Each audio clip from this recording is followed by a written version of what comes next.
एक बार की बात है, एक व्यक्ति का घर पहाड़ के पास था। उसकी खिड़की से पहाड़ दिखाई देता था। एक दिन भगवान उसके पास आए और उससे कहा कि तुम मेरी एक बात मानोगे? व्यक्ति ने कहा जरूर। भगवान ने कहा सामने जो पहाड़ है तुम्हें वहाँ प्रतिदिन जाकर उसको धक्का लगाना है। व्यक्ति अगले दिन से ही रोजाना पहाड़ को धक्का लगाने लगा। एक दिन शैतान आया। उसने कहा कि तुम रोजाना पहाड़ को धक्का लगाते हो लेकिन वो अपनी जगह से 1 इंच भी नहीं सरकता। तुम फालतू मेहनत करते रहते हो। तुम क्या समझते हो तुम इस पहाड़ को धकेल सकते हो? कभी नहीं। उस व्यक्ति को थोड़ा ख्याल आया कि बात तो ठीक है, लेकिन तुरंत ही उसने मन में सोचा कि मुझे भगवान ने आज्ञा दी है, मैं इसका पालन जरूर करूंगा। ऐसे ही रोज वो पहाड़ को धक्का लगाने लगा। एक दिन वो उदास हो गया कि मैं धक्का लगाता हूँ लेकिन पहाड़ तो हिलता ही नहीं, मेरी तो सारी मेहनत बेकार जा रही है। तभी भगवान उसके सामने आए और उससे कहा कि बच्चे उदास क्यों होते हो? मैंने तुम्हें पहाड़ को धक्का लगाने के लिए कहा था, उसे हटाने के लिए नहीं। उसे तो मैं एक क्षण में हटा सकता हूँ। यह कहकर भगवान ने उस पहाड़ की तरफ हाथ से इशारा किया तो वो तुरंत हट गया। फिर भगवान ने कहा कि देखो मैंने तुम्हें यह आज्ञा क्यों दी थी, तुम्हारी मेहनत बेकार नहीं गई। अब तुम अपनी बाजुओं को देखो,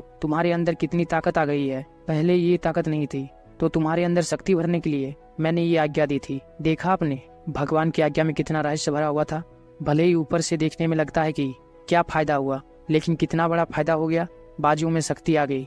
इस कहानी से हमें सीख मिलती है, भगवान की आज्ञा पर चलने से सदैव हमारा कल्याण ही होता है।